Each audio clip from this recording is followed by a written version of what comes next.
The lights flickered again across Velnar Station, casting shadows that danced like ghosts through the metal corridors.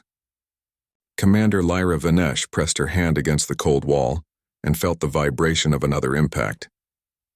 The Kreth warships were firing again, testing their shields, wearing them down bit by bit.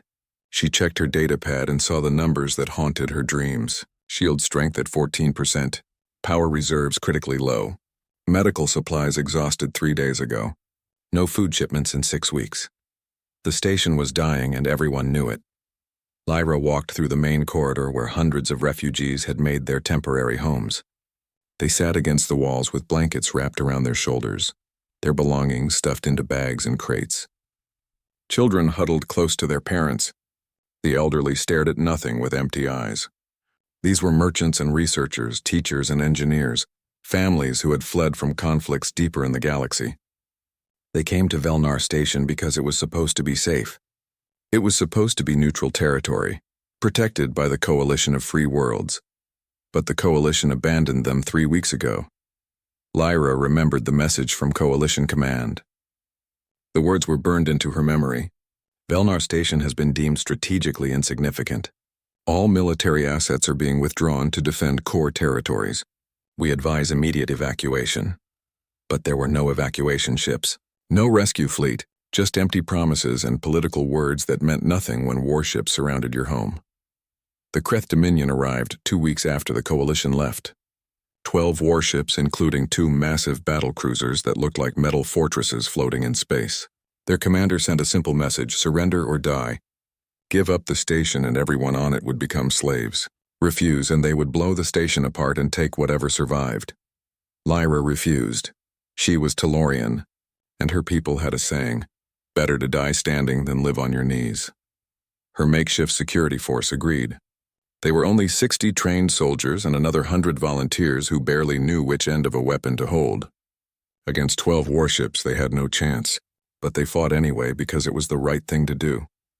Now 6 weeks into the siege, Lyra wondered if they made the right choice. She watched a mother try to comfort her crying child, promising that help was coming soon. But Lyra knew better. Help was not coming. They sent distress signals every day, broadcasting on every frequency they could reach. The responses were always the same. We acknowledge your situation. Resources are not available. Good luck, good luck. As if luck could stop plasma cannons and missile strikes. Lyra reached the observation deck where a few people still gathered to look out at the stars. Most of the viewports were damaged, covered with emergency sealant and metal plates. But one section still offered a clear view of space, and that's where she found Danny Fletcher. The young human sat cross-legged on the floor, surrounded by tools and spare parts. Wires and circuit boards covered the space around him like the pieces of a puzzle. He worked on an old communications array, his fingers moving quickly as he connected components and checked readings on a handheld scanner. Still trying to boost the signal? Lyra asked. Danny looked up and grinned. His face was smudged with grease and his brown hair stuck up in all directions. He was maybe 25 years old, too young to have the tired eyes he now carried. Almost got it? Just need to recalibrate the frequency modulator, and we should be able to punch through another few light years. His sister Kate sat nearby, her arms wrapped around her knees. She was older than Danny by 2 years, with the same brown hair but none of his optimism. Danny, we've boosted the signal 6 times already. No one is listening. No one cares. Someone might hear us, Danny said. He returned to his work, twisting wires together with practiced ease. We just need to reach a little farther. Lyra admired his determination even though she knew Kate was right. The Fletcher siblings were the only humans on Velnar Station. Their transport ship broke down 4 months ago while passing through the sector. They were supposed to be here for a week while repairs were made. Then the siege started, and now they were trapped like everyone else. Humans were new to the galactic community. Their planet Earth was still considered a frontier world, their space fleet small and scattered. Most species saw them as aggressive and reckless, too quick to fight and too slow to think. But Lyra had gotten to know Danny and Kate over the past months. They were kind and resourceful, always trying to help others even when things looked hopeless. Danny fixed broken equipment and helped maintain the station's systems. Kate organized food distribution and helped care for the wounded. They were good people. stuck in a nightmare that was not their fault. Another impact shook the station. The lights went out completely for several seconds before the emergency systems kicked in. Red warning lights bathed everything in a blood-colored glow. Lyra's communicator buzzed with urgent messages from the command center. She read the latest status report and felt her stomach drop. Shields at 11%. Life support failing in sections 7 through 12. The Kreth commander was broadcasting another message. Lyra activated the station-wide communication system and listened to the Kreth ultimatum. The alien voice was cold and mechanical, translated by the computer into Galactic Standard. You have 48 hours to surrender. After that time expires, we will destroy your station. There will be no further warnings. You cannot win. You cannot escape. Accept your fate, the transmission ended. Silence filled the observation deck. Even Danny stopped working, his hands frozen in place as he stared at his equipment. 48 hours. 2 days left to live. Kate started crying quietly. She tried to hide it, turning her face away, but her shoulders shook. Danny set down his tools and moved to sit beside her. He put his arm around her shoulders and held her close. It's okay, he whispered. It's going to be okay, but it wasn't okay. Everyone knew it. Lyra left the observation deck and made her way to the command center. The room was small and cramped, filled with display screens and control stations that blinked with warning indicators. Her tactical officer, a Vorian named Kelth, looked up as she entered. His 4 eyes were dulled with exhaustion. Commander, we need to discuss our options, Kelth said. Lyra almost laughed. Options? What options did they have? Tell me. Kelth brought up a tactical display showing the Kreth fleet in orbit around the station. Red icons marked each enemy ship, their weapons charged and ready. We could try to evacuate using the emergency shuttles, maybe get a few hundred people out before the Kreth shoot us down, and abandon the rest? Lyra shook her head. No, we stay together. Then we have to consider surrender, Kelth said quietly. I know what that means, but at least people would survive. Slavery is better than death, is it? Lyra walked to the window and looked out at the Kreth warships. They hung in space like metal vultures waiting for prey to die. I've seen what the Kreth do to their slaves. I've seen the empty eyes and broken spirits. That's not survival. That's a different kind of death. Kelth had no answer to that. Lyra thought about the 3,000 people on this station. They came from 15 different species, all with their own cultures and beliefs. But they all agreed on one thing. The Kreth Dominion was evil. The Kreth conquered worlds and enslaved entire populations. They believed might made right, that the strong should rule the weak. The galaxy knew about the Kreth, everyone feared them. But no one fought them because the cost was too high. That's why no one came to help Velnar Station. It wasn't strategically important enough to risk war with the Kreth. Lyra made her decision. She would address the station's population one last time. She would tell them the truth. They had 48 hours left, and she wanted them to spend that time with their loved ones, saying goodbye, making peace. They fought with honor. They stood up to tyranny. That had to count for something, even if no one else was watching. She began composing the speech in her mind as she walked back through the corridors. The words came slowly, heavy with sorrow and regret. How do you tell 3,000 people they're going to die? How do you make that okay? You can't. You just tell the truth and hope they understand. Back on the observation deck, Danny Fletcher picked up his tools again. Kate watched him with red eyes. What are you doing? She asked. Finishing the modification, Danny said. He worked quickly now, his movements urgent. We've got 48 hours. I can try different frequency combinations, pulse patterns that might travel farther. Someone has to hear us. Someone has to. Danny, please. Just stop. Kate's voice broke. Just sit with me. I don't want to spend our last hours watching you work on something that won't matter. Danny's hand stopped.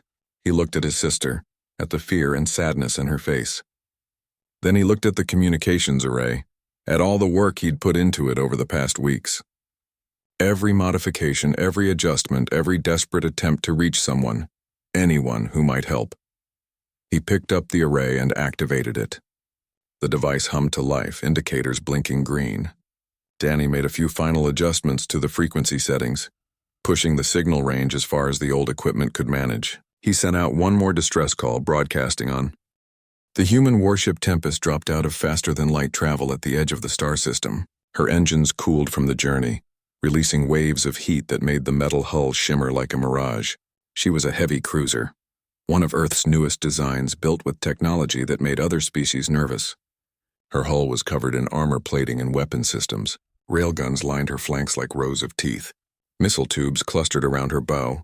Energy cannons protruded from rotating turrets along her spine. She looked like what she was, a warship designed to hurt things. On the bridge, Captain John Hayes stood with his hands clasped behind his back. He was 42 years old, with gray starting to show in his dark hair and lines around his eyes from too many battles. He wore the dark blue uniform of Earth's Space Navy with practiced ease like a second skin. Behind him, his crew worked at their stations, monitoring sensors and running system checks. "Sensor sweep complete, Captain," said Lieutenant Aaron Blake from the weapons console. "I'm reading 12 Kreth warships in orbit around Velnar Station. 2 battle cruisers, 4 cruisers, 6 destroyers. They've got the station completely surrounded." Hayes nodded slowly. He already knew what they would find, but hearing it confirmed made it real. 12 warships against 1? By any reasonable military calculation, this was suicide. The smart move would be to turn around, head back to Earth, and report the situation to Fleet Command. Let them send a proper task force with enough ships to match the Kreth numbers. But that would take time. Time that Velnar Station didn't have. Commander Lisa Grant stepped up beside Hayes. She was his executive officer, second in command of the Tempest. At 38, she had sharp features and sharper instincts. She'd served with Hayes for 5 years, through the colonial wars and the border conflicts. They understood each other without needing many words.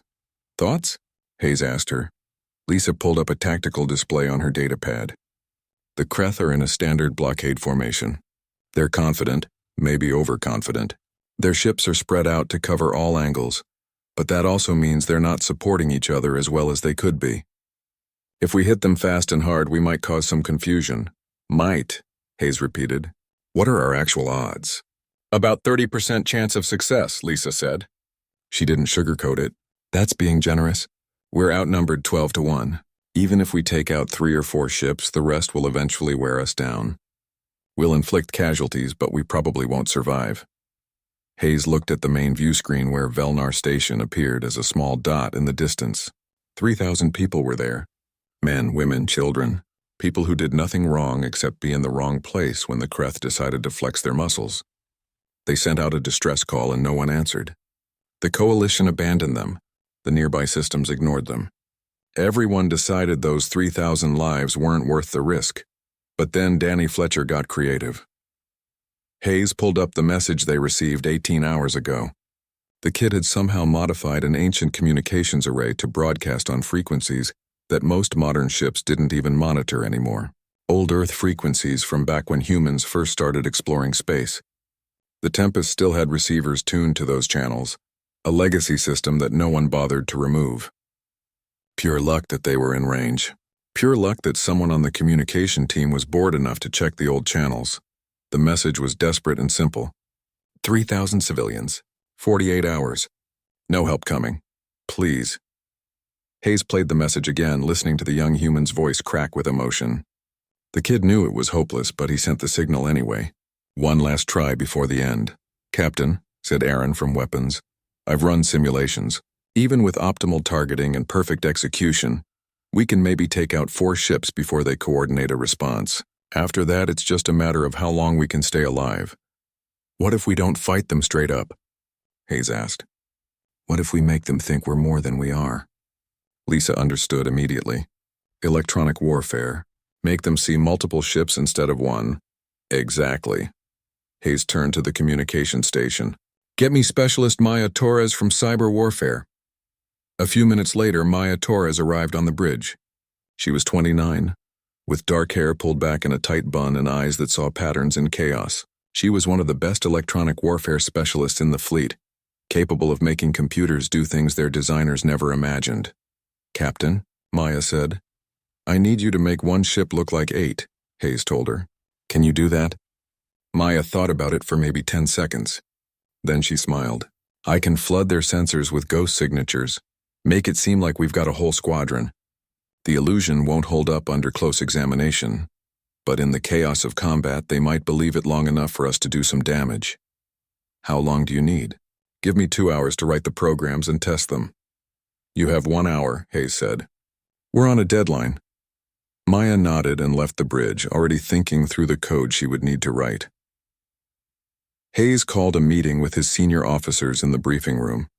The space was small, just a table and chairs and a large screen on the wall. He brought up the tactical situation and laid out his plan. Hit the Kreth fleet hard and fast. Use electronic warfare to create confusion. Target their command ships first to disrupt coordination. Make them believe they're fighting something bigger and scarier than a single cruiser. This is insane, said Lieutenant Commander Paul Garrett, the chief engineer. We're going to get everyone killed for people we've never met. Maybe, Hayes admitted. But what's the alternative? Let 3,000 civilians die when we could have helped them? Go back to Earth and file a report? Write it off as a tragic but unavoidable loss? Paul had no answer to that. I'm not ordering anyone to do this, Hayes continued. I'm asking. This is volunteer only. If you want to sit this out, I understand. You can take a shuttle to the edge of the system and wait for the fleet to arrive. No shame in that. No consequences. The officers looked at each other. No one moved. No one spoke up to leave. Finally, Aaron broke the silence. My grandmother always told me that courage isn't about being unafraid. It's about being scared and doing the right thing anyway. 3,000 people sent out a distress call. A human kid jury-rigged old equipment to reach us specifically. How do we not answer that? Heads nodded around the table. We're with you, Captain, Lisa said simply. Hayes felt something tighten in his chest. Pride, maybe. Or fear, probably both. These people trusted him enough to follow him into a battle they would probably lose. That was a heavy weight to carry. All right then, Hayes said. Let's plan this out. They spent the next hour working through the details. Aaron identified which Kreth ships to target first. The destroyers were the most vulnerable, but taking out the battlecruisers would do the most damage to enemy morale. They decided on a compromise. Hit 2 destroyers fast to thin the numbers, then go after one of the battlecruisers. Paul outlined how much power they could divert to weapons without crippling the ship's other systems. They would drain the shields almost completely in the first attack, betting everything on surprise and speed. It was reckless. It was dangerous. It was very human. Maya finished her electronic warfare package and brought it to the briefing. She demonstrated how the ghost ships would appear on Kreth sensors, complete with fake engine signatures and weapon readings. It was beautiful work, the kind of technical magic that separated good specialists from great ones. One problem, Maya said. This will drain a lot of processing power. Our own targeting systems might be slower to respond while the program is running. How much slower? Hayes asked. Maybe a second or 2. In space combat, a second could mean life or death. But they needed the confusion more than they needed perfect targeting. Do it, Hayes ordered. The Tempest began moving deeper into the system. They stayed in the shadow of asteroids, using the debris field to mask their approach. The Kreth sensors were good, but not good enough to pick out a single ship hiding in all that rock and ice. Hayes returned to the bridge and sat in his command chair. The crew worked around him, making final preparations. They loaded special ammunition into the railguns, rounds designed to punch through shields and armor. They armed missiles with nuclear warheads, each one capable of vaporizing a city. They charged the energy weapons until the capacitors hummed with barely contained power. This was it. The point of no return. Hayes opened a ship-wide channel so everyone on the Tempest could hear him. 800 crew members stopped what they were doing to listen. This is the captain, Hayes began. In about 30 minutes, we're going to engage a Kreth fleet that outnumbers us 12-1. I won't lie to you. Our odds aren't good. Many of us might not survive the next few hours. I know that. You know that. We're doing it anyway, he paused, choosing his words carefully. A long time ago, back on Earth, there was a saying, all that is necessary for evil to triumph is for good people to do nothing. The galaxy decided that Velnar Station wasn't worth saving. 3,000 civilians weren't strategically important enough, but a human kid didn't give up. He sent out one last message and we heard it. Now we have a choice. We can... The Kreth destroyer Vorthos maintained its position in the blockade formation, its crew relaxed and confident. They had been sitting here for 6 weeks watching the pathetic station slowly die. It was boring work but easy. The station had no real weapons, no fleet to rescue them. This was just a waiting game until the deadline expired and they could finish the job. Then the sensors started screaming. Commander Zral, the Kreth tactical officer, stared at his displays in confusion. 8 human warships had just appeared from the asteroid field, all broadcasting attack vectors. Impossible, he muttered. Where did they come from? But there was no time to figure that out. The human ships were already firing. The Tempest's railguns spoke first. Magnetic accelerators launched solid slugs at a fraction of the speed of light. The rounds crossed the distance in seconds and slammed into the Vorthos with devastating force. The destroyer's shields flared bright for an instant before collapsing completely. The slugs punched through the hull like it was paper, tearing through compartments and vital systems. The Vorthos died before its crew even understood they were under attack. The ship broke apart in a massive explosion that lit up the void like a small sun. On the Tempest's bridge, Aaron watched his screens with grim satisfaction. Direct hit. Target destroyed. Next target, Hayes ordered calmly. The Tempest was already moving, her engines pushing her into a hard turn that would have crushed anyone not strapped into crash harnesses. Maya's electronic warfare package was working perfectly. The Kreth sensors showed 8 human ships attacking from multiple angles, and their formation dissolved into chaos as captains tried to respond to threats that didn't exist. Another Kreth destroyer tried to bring its weapons around to face the Tempest. It never got the chance.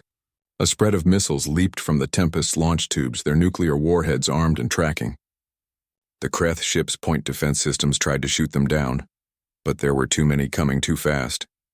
3 missiles got through. The detonations merged into one blinding flash. When the light faded, there was nothing left but expanding clouds of debris and radiation. 2 Kreth ships destroyed in less than a minute. On Velnar Station, alarms blared through every corridor. Lyra Vinesh ran to the command center, her mind racing to understand what was happening. Kelth was already at his station, his 4 eyes wide with shock. "Commander, we have a situation," Kelth said. "There's a human warship engaging the Kreth fleet." "A human ship?" Lyra moved to the tactical display. "How many?" "Just 1. Lyra stared at the screen. 1 ship against 12. It was suicide. Beautiful, heroic, and completely insane suicide. She watched as the human vessel moved through the Kreth formation like a dancer, firing constantly, never staying still long enough to be an easy target. Another Kreth ship took critical damage, its engines exploding and sending it spinning out of control. "Who are they?" Lyra whispered. In the engineering section, Danny Fletcher whooped with joy. He grabbed Kate and hugged her so hard she couldn't breathe. "They came. Someone heard us and they came." Kate was crying, but now they were tears of hope instead of despair. She watched through the viewport as weapons fire lit up the space around the station. The human ship was outnumbered and outgunned, but it fought with a ferocity that took her breath away. The Kreth fleet was finally getting organized. Commander Zral realized the multiple ships were just electronic ghosts. There was only one real target, and he directed his remaining ships to focus their fire. The 2 massive battlecruisers began turning their weapons toward the Tempest. "Captain, we've got multiple target locks," Lisa reported. "The battlecruisers are preparing to fire." "Evasive pattern alpha," Hayes ordered. "Keep us moving." The Tempest dove and rolled, her engines screaming with the strain. Energy beams cut through the space where she had been moments before. One beam clipped her aft shields, overloading them in a cascade of sparks. The ship shuddered from the impact. "Aft shields down to 30%, Lisa called out. "We've got hull breaches on decks 7 and 8. Seal those sections," Hayes said. "Aaron, I need those battle cruisers hurt. Target their sensor arrays." Aaron's fingers flew across his console, feeding targeting data to the weapon systems. The railguns adjusted their aim with mechanical precision. Another volley of slugs launched, these ones aimed at specific weak points on the lead battlecruiser's hull. The slugs hit home, tearing through the battlecruiser's main sensor array. The huge ship went momentarily blind, its targeting systems offline. But it still had plenty of weapons, and the Kreth crew began firing manually at the last known position of the human ship. The space around the Tempest became a storm of weapons fire. Energy beams, missiles, and plasma bolts filled the void. The human ship twisted and turned, trying to avoid the incoming fire, but there was too much of it. Impacts hammered the shields, draining them rapidly. "Shields at 40%, Lisa reported. Her voice was steady despite the chaos. Multiple impacts across all sections. Hayes watched the tactical display. They had destroyed 3 Kreth ships and damaged 2 more, but the cost was high. The Tempest was taking a beating, and they hadn't even gotten to the main battlecruisers yet. He needed to change the equation somehow. Maya, can you give me another ghost signature? Make them think reinforcements just arrived? Maya was already working on it. Blood ran down her face from a cut on her forehead where a console had exploded, but her fingers never stopped moving across her keyboard. On it, Captain. Give me 30 seconds. Those 30 seconds felt like an hour. A Kreth missile got past the point defense systems and detonated against the Tempest's forward hull. The explosion tore through 3 decks, venting atmosphere and crew into space. Damage alarms screamed across the bridge. The casualty report started flooding in.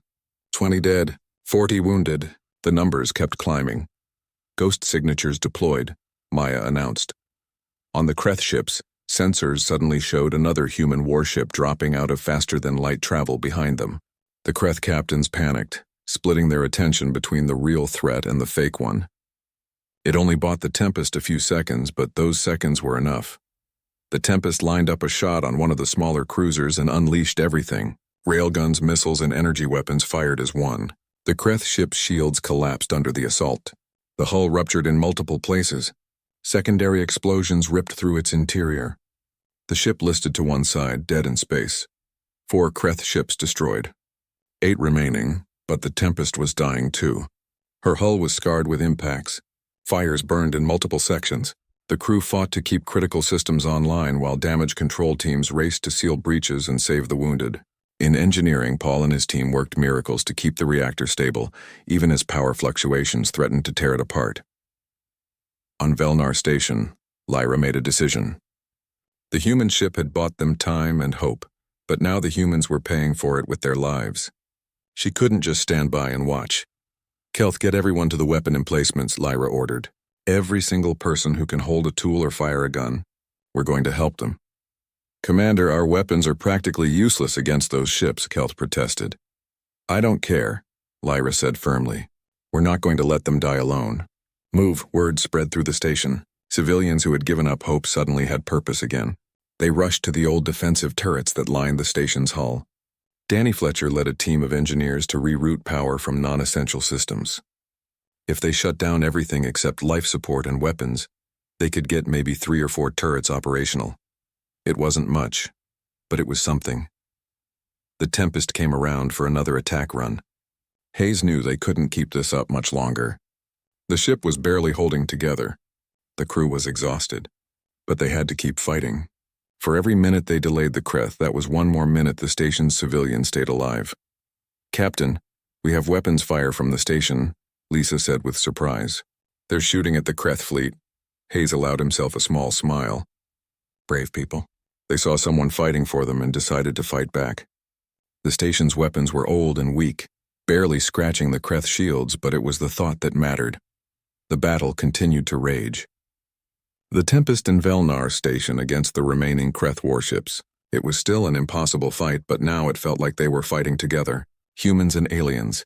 Strangers united by desperation and courage. Another Kreth destroyer exploded under concentrated fire from the Tempest. 5 ships destroyed now. 7 remaining, including both battlecruisers. But the cost kept mounting. The Tempest's casualty count climbed past 70 dead. Entire sections of the ship were exposed to vacuum. The reactor was running dangerously hot. The weapons were starting to fail from overuse. Captain, Lisa said quietly, we can't sustain this much longer. Recommend we consider withdrawal. Hayes looked at her. They both knew what withdrawal meant. The Tempest would escape, but Velnar Station would die. All 3,000 civilians would be slaughtered or enslaved. The sacrifice of the 70 crew members already lost would be for nothing. No, Hayes said. We're not leaving. Not while we can still fight. The 2 Kreth battlecruisers had finally gotten organized. They moved. The Tempest was dying, and everyone on board knew it. The ship limped through space, trailing atmosphere and plasma from a dozen wounds. Her hull was scorched and torn. Whole sections opened to the vacuum. Bodies floated in the corridors where the artificial gravity had failed. The beautiful warship that entered the battle was now a broken, bleeding wreck held together by the determination of her crew. Captain John Hayes stood on the bridge, his uniform torn and stained with blood. Not his blood, but from when he helped pull an injured crew member from a collapsed bulkhead. Around him, his bridge crew worked at stations that sparked and flickered. Half the displays were dark. Emergency lighting cast everything in a red glow. "Damage report," Hayes said. His voice was hoarse from breathing smoke and shouting orders. Commander Lisa Grant read from her datapad, though she didn't need to look at it. She had the numbers memorized. 73 dead, 212 wounded. The main reactor is running at dangerous temperatures. Forward weapons batteries are completely offline. We have hull breaches on 15 decks. Life support is failing in multiple sections. Engineering estimates we have maybe 20 minutes of combat capability left before something critical gives out. Hayes nodded slowly. They had hurt the Kreth badly. 5 ships destroyed, 2 more damaged enough to be out of the fight, but 7 warships remained, including both massive battlecruisers. The Tempest had fought like a demon, but demons could bleed and die just like everything else. "The ram vector?" Hayes asked. "Still locked in," Lisa said. "We're on course to hit the lead battlecruiser. Impact in 90 seconds. Around the bridge, the crew looked at their captain. They knew what the collision would mean. The Tempest would be destroyed and everyone still aboard would die, but at least they would take the Kreth flagship with them. It was something. A final blow against tyranny, a statement that humanity would never stop fighting for what was right, even when death was certain. Hayes opened a ship-wide channel. "All hands, this is the captain. In 90 seconds, we will impact the enemy battlecruiser. I want everyone to brace for collision. It has been an honor to serve with you. Tell your families we died doing something that mattered. Tell them we saved 3,000 innocent lives. Tell them we showed the galaxy that humans don't run when things get hard." He paused, emotion catching in his throat. "Tell them we died like humans, fighting." The crew began their final preparations. Some strapped themselves into crash harnesses, though they all knew nothing would protect them from the impact. Others said prayers to whatever gods they believed in. A few just closed their eyes and thought of home, of families and friends they would never see again. In engineering, Paul Garrett watched the reactor temperature climb. The collision would cause it to breach, releasing enough energy to vaporize both ships. He thought about his wife and 2 kids back on Earth. He pulled out a small photograph he kept in his pocket and looked at their smiling faces one last time. At the weapons console, Aaron Blake kept his hands on the controls even though the guns were silent.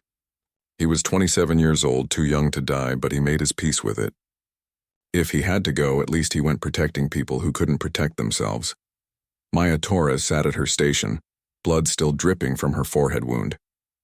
She thought about how strange it was that she would die so far from Earth, in a battle against aliens she had never met before today. But she didn't regret coming. Someone had to answer that distress call. Someone had to care 60 seconds to impact. Then Lisa Grant spoke up. "Captain, I have an idea." Hayes turned to look at his executive officer. "I'm listening." Lisa pulled up a tactical diagram on her damaged console. "The 2 battlecruisers are positioned close together. If we time the reactor breach correctly, the explosion might catch them both in the blast radius. We could take out both ships instead of just one." Hayes understood immediately. It would require precise timing. They would need to let the Tempest get between the 2 battlecruisers before triggering the reactor overload. It was risky. The Kreth might shoot them down before they reached the optimal position. But if it worked, they could cripple the enemy fleet in one final strike. "Do it," Hayes said. "Paul, can you give me a controlled reactor breach on my mark?" In engineering, Paul's hands moved across the controls. "Yes, sir. I can override the safety systems and force a cascade failure. Just give me the word." "Aaron, I need everything we have left in the weapons," Hayes continued. "One last barrage to keep them busy while we maneuver into position." "Aye, Captain," Aaron said. "I've got maybe 3 railgun volleys and a handful of missiles. After that, we're dry. Make them count." The Tempest adjusted her course slightly, moving toward the gap between the 2 Kreth battlecruisers. The enemy ships saw the maneuver and increased their fire, trying to destroy the human ship before it could reach them. Energy beams and missiles hammered the Tempest's weakened hull. An explosion tore through Deck 12, killing everyone in that section instantly. The artificial gravity failed across the entire ship, leaving everyone floating. More casualties poured in. 80 dead now. 100. The numbers kept climbing. "Keep us on course," Hayes ordered. "Aaron, fire everything." The Tempest's remaining weapons spoke one last time. Railguns launched their final slugs. Missiles streaked away on trails of fire. Energy weapons discharged, draining the last power from the capacitors. The barrage hit one of the battlecruisers, pounding its shields and forcing it to shift position slightly. 30 seconds to optimal position.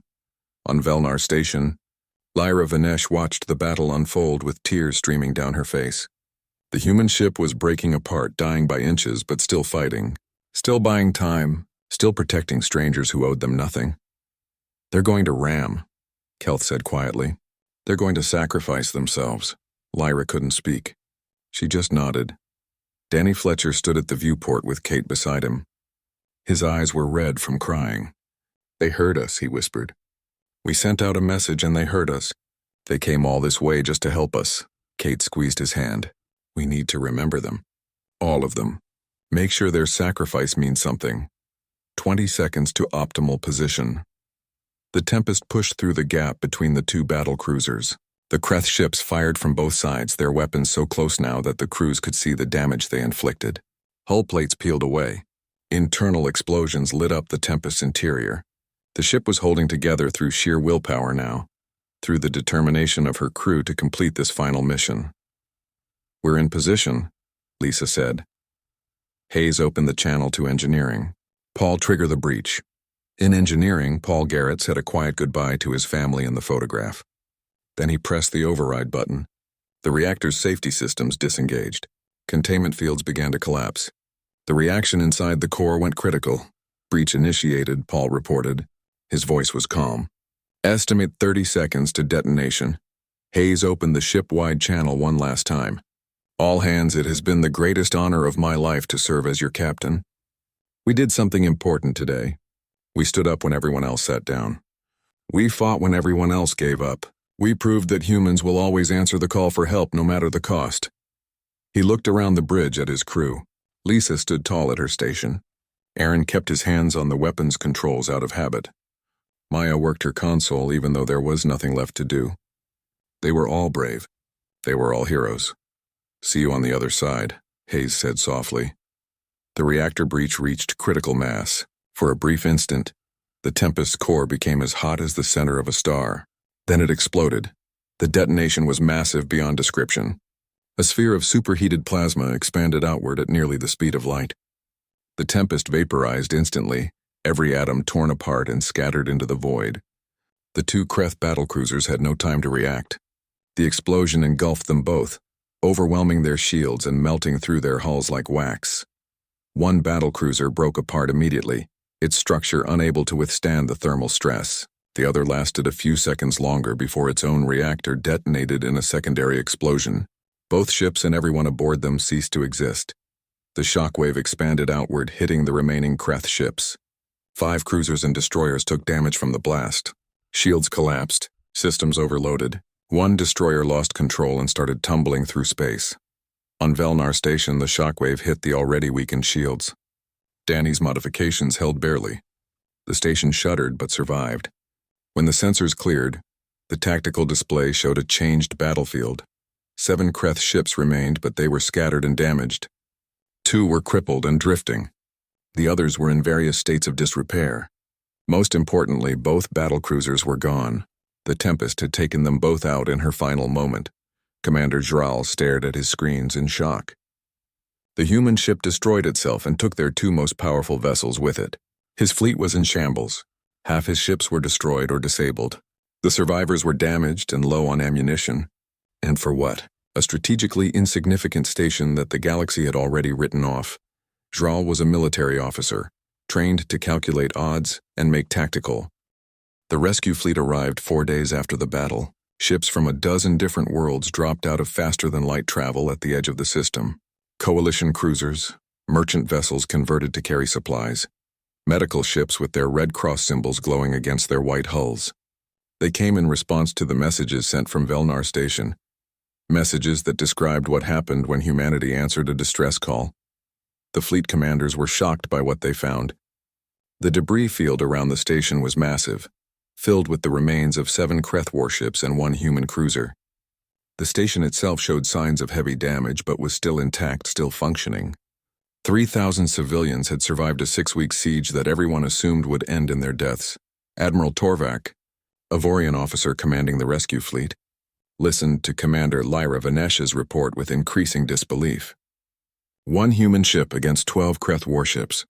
Captain John Hayes and his crew choosing to fight impossible odds rather than abandon civilians. The Tempest's final sacrifice taking 2 battlecruisers with her in a reactor breach that lit up the system. "This is remarkable," Torvak said. His 4 eyes blinked rapidly, a sign of deep emotion in his species. "We believed Velnar Station was lost. The Coalition Command decided it was not worth the risk to send a fleet." Lyra's voice was cold, but 1 human ship decided it was worth dying for. Torvak had no response to that. The rescue operation began immediately. Medical teams transferred to the station to treat the wounded. Supply ships brought food, water, and equipment to repair damaged systems. Engineers worked around the clock to restore power and life support to sections that had been offline for weeks. Danny and Kate Fletcher helped coordinate the repairs. The young engineer had become something of a hero on the station. His modified distress call reached the Tempest when no one else was listening. In a way, he saved 3,000 lives just by refusing to give up, but Danny didn't feel like a hero. He felt empty. 800 people died because he sent that message. Captain Hayes and his crew came to help and never went home. How was he supposed to feel about that?